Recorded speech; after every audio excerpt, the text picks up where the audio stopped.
उपमुख्यमंत्री अजित पवारांनी दत्तात्रय भरणे यांच्या उमेदवारीचे संकेत दिलेत आणि त्यानंतर भाजपचे नेते हर्षवर्धन पाटील तुतारी हाती घेणार अशी चर्चा सुरू झाली।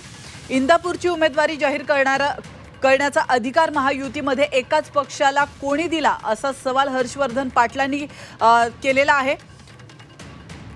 दरम्यान इंदापूरसाठी अनेक काही करण्याची हिम्मत असल्याचं अजित पवारांनी म्हटलं होतं आणि यावेळी त्यांनी दत्तात्रय भरणेंच्या उमेदवारीचे संकेत दिले होते। यावरून हर्षवर्धन पाटलांनी सूचक प्रतिक्रिया दिली आहे।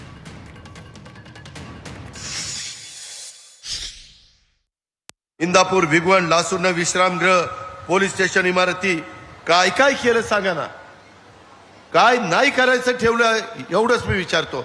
आणि राहिलेलं पण करण्याची ताकद आणि हिम्मत आणि धाडस हे आमच्यामध्येच आहे, मामाच्यात आणि माझ्यातच, हे पण विचार करून ठेवा।